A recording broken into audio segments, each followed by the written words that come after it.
Hey guys, welcome back. So today we're back out the range to do some more Moondust testing. In one of our previous videos, we did testing on this Russian AK, and comments were such that people were asking, well, how would a Russian AK compare to a US made AK?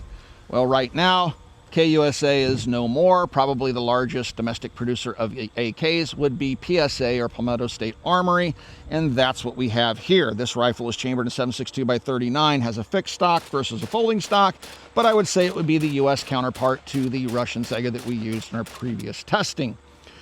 Our testing cycle will include the PMags that we used previously, and we still will be using the Norma 124 grain ball rated at 2,430 feet per second, and we will be using the same Moondust that we've been using with all the other firearms.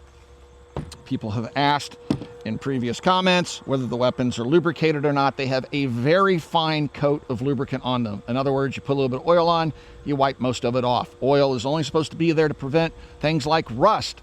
If you have your weapon dripping in lubricant, you're doing something very wrong. So no, these weapons aren't dripping in lubricant, but yes, they're properly maintained and ready for this particular test. We have test fired each of the weapons to make sure that they are functioning before we even begin our tests. All right, so with that being said, let's get started with today's video, taking a look at the PSA AK and see how she stacks up to the previous video we did with the Russian rifle. A lot of folks ask me, how can I get involved in the firearms business in that particular community? And one of the best ways to do that is to become a gunsmith. Every gunsmith I know is just overbooked with work. It's a very good living.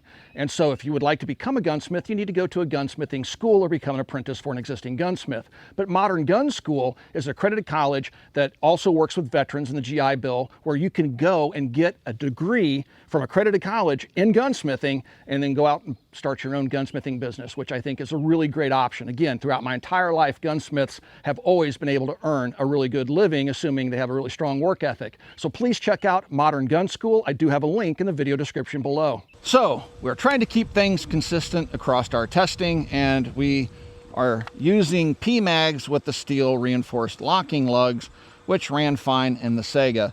What we did discover during our test firing is that these fit very tightly into the PSA.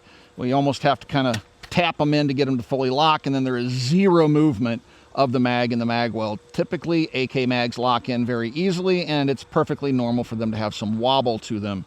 So these probably aren't the ideal mags for this particular gun. Maybe a steel mag would be better, but again, for the sake of consistency, we're going to use these PMags. All right, so our testing protocol requires us to make sure the safety is on, which closes the port, so there's no opening here. We'll start off by dumping some dirt out here on the gas block and then over the receiver. Rotate it over out here on the gas block and then on the receiver. And let's see if we can't get this magazine to lock in. Oh, got it to lock in. All right, make sure. Take the safety off, charge the weapon. Whew, saw dirt in there already, and here we go.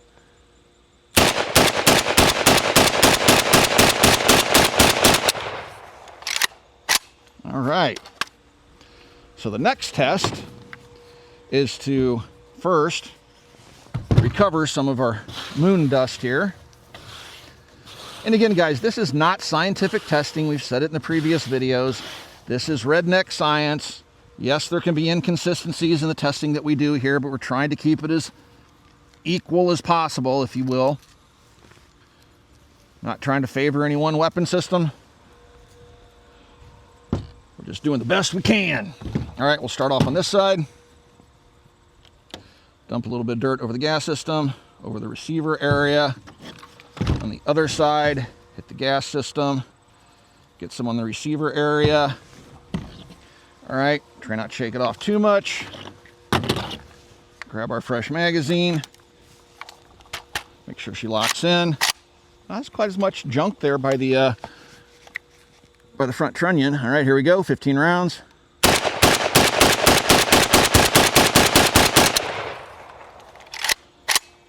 All right, seems like she works like an AK. So what's the next step? Well, you know, me and my old age, for whatever reason, I'm going to start taking my rifle apart right in the middle of a gunfight and accidentally drop parts into the Moondust and see what happens. Let's do that next. All right, so the next phase of our tests consists of taking a little bit sticky there, taking the weapon apart, because you know this is what you normally do in stressful situations when somebody else is shooting at you. And we're just going to drop the bolt and carrier in the Moondust. Oops. Roll her around a little bit, and then all we can do is just shake it off, try to wipe it as best we can. Reassemble the rifle because we've got to quickly try to get ourselves back into the fight. Imaginary fight, of course. Uh-oh. A little too much dirt in that little rail section there. All right. Or track, I should say, where the... All right. Let's see how she goes. Ugh. All right, load her up. Seems like we've worn in those P-mags, which is a good thing. 15 rounds.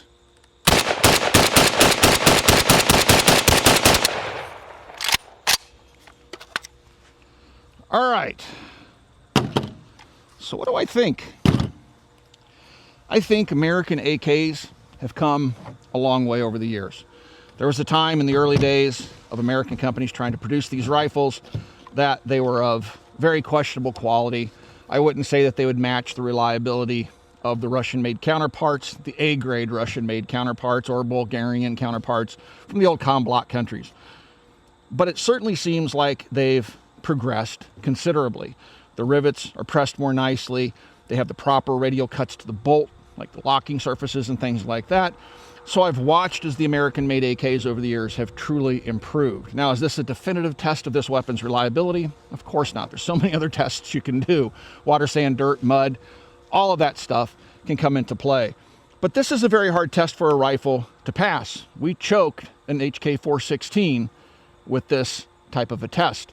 And so the fact that this rifle is running at least as good in the same test as this Russian rifle that we previously tested tells me that, you know, it's a pretty decent rifle. Now, I know a lot of you folks out there hate PSA. A lot of you want to say that they make garbage. And yes, some of their early AKs had issues.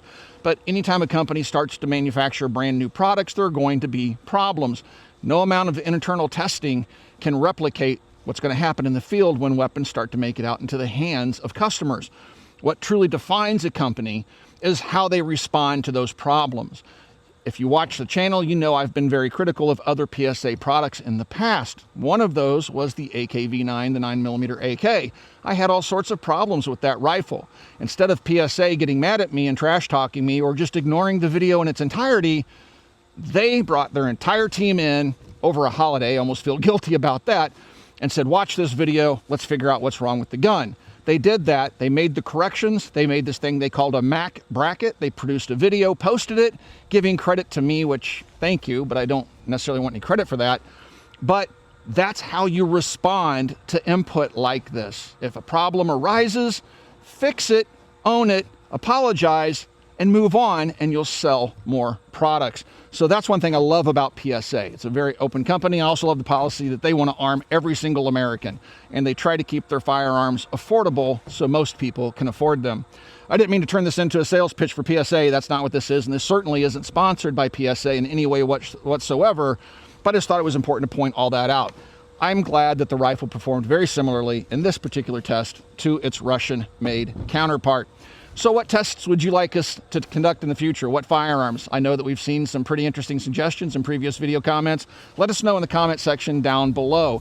Also, if you have PSA AKs, let me know what you think of them. We've had several evolutionary changes to the guns over the years. Let me know what you have and how your firearm is working for you, again, down in the comment section down below. If you'd like to support us here at the Military Arms channel so we can continue bringing you content like this, please consider becoming part of our Patreon family. In the age of demonetization, it truly helps us keep moving forward.